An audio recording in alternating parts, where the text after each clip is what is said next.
This is the 2024 Volvo C40 Recharge, which means that is Volvo speak for fully electric. And it is pretty much identical to the Volvo XC40 Recharge, except that is a little boxier, and this is a coupe style or a fastback or a sportback or whatever you want to call it. It's got a slopier roofline than the XC40, and what that means is it looks a little more stylish to me. I love the coupe body style on SUVs.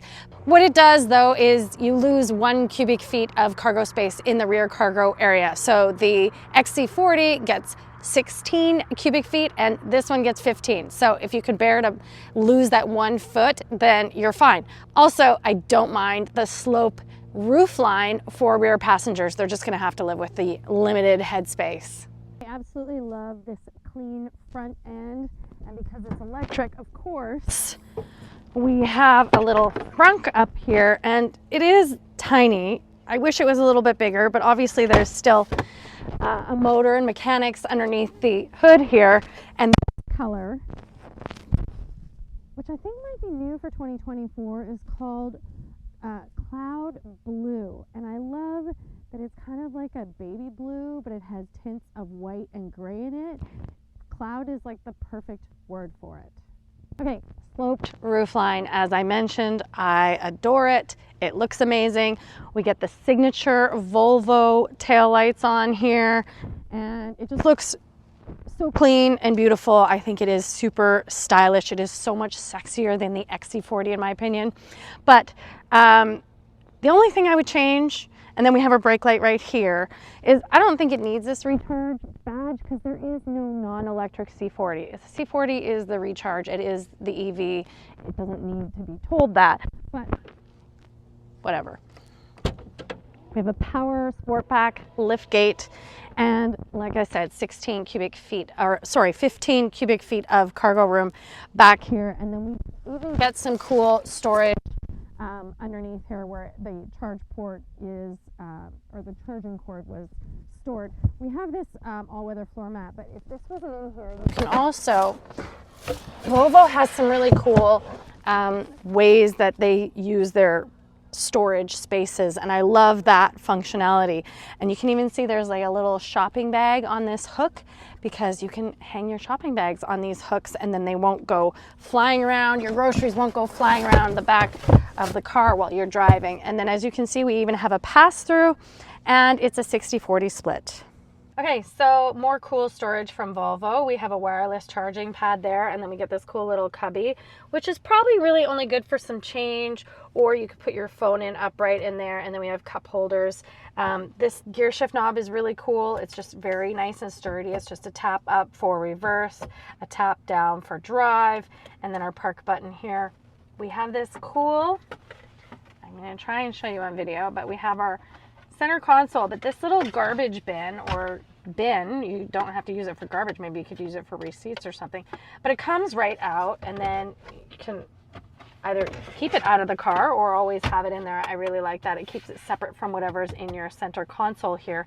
And another cool storage feature with Volvo is a little hook inside the glove box, so you could hang a bag or a purse there. And then lastly, also on all Volvos, is this little clip right here you could use for a parking pass or a parking pass or an access ticket. All right, I love the Volvo steering wheel. Super simple. Control your music, control your adaptive cruise control, fully digital driver display. And you might notice the start stop button is missing. Oh my goodness. Well, the cool thing about the Volvo EVs is that when you get in and sit down, it automatically starts. You don't have to turn it on, you don't have to turn it off. It's just automatically on. So, but I do want to show you more about this. The default is this, so it's giving me a seatbelt warning, but this is the default view. We have a nice big nav map in the middle, our speed, and then when we're using power and when we're charging.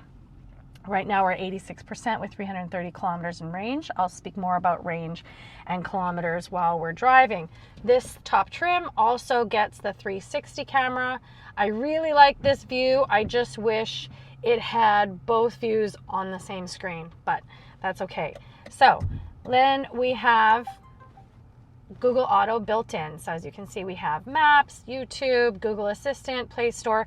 This can literally connect to your phone, or your Google account or your Gmail account, and you can use this for productivity and your appointments and everything right here. Hey Google, tell me a joke. What do you call a belt made of watches? A waste of time.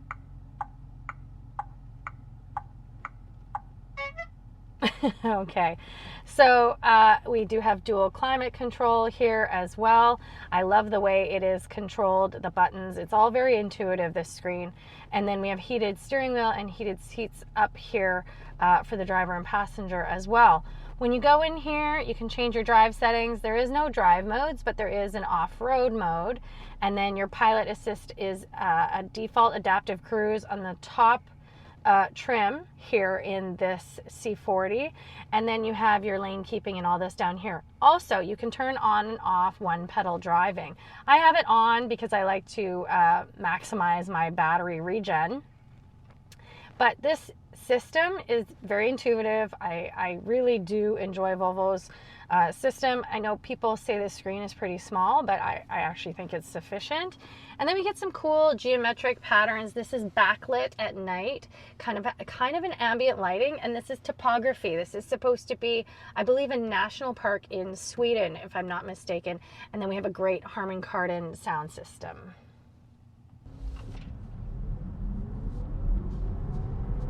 All right, 0 to 100 kilometers an hour or 60 miles per hour in under 5 seconds.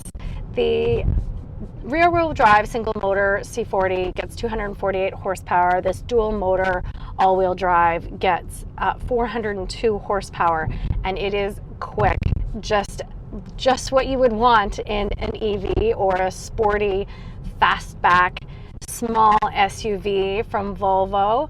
As usual, I love Volvo comfort. These seats are very customizable, power seats, and they even have a manual thigh extender for both driver and passenger.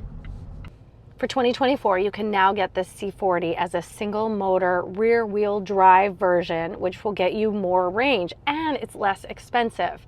The single motor version will get you up to 297 miles in range, which is about 478 kilometers. The dual motor all wheel drive gets up to 414 kilometers in range, which is 257 miles. So which one are you choosing, rear wheel drive or all wheel drive? Of course, here in Canada, I'm going to go with all wheel drive. The price for the C40 starts at around 64,000 Canadian dollars, and the top trim dual motor will be about 78,000 Canadian dollars. In the US, it starts at about 55,000 US dollars and tops out around 62,000 US dollars. Okay, I'm on my way to drop off this Volvo C40 fully electric. And I have to say, I had it about a year ago, and one of the improvements for 2024 is improved battery and electric motors, and I will say 100% that's true. I really disliked the way this charged at home a year ago when I had the 2023. And what I mean by that is I charge at home on a level 1, and I charge every time I pull into the driveway. So whether that's overnight or for 2 or 3 hours, I charge, I plug in. And last year when I had the 2023 C40 and the electric XC40, I had to go to the fast charge station, the DC fast charge station up the hill from my house several times throughout the week that I had it. This time with the 2024, I did not have to go to DC fast, not even once. I plugged it in at home on a level 1 all week. I drove it every single day, and for all of my local driving needs, all I used was a level 1 charger, and it is at 100% this morning when I'm returning it. What do you think of this C40? I absolutely love the body style. I always love Volvo interiors. I love EVs. Leave me a question or a comment, and we'll see you guys soon.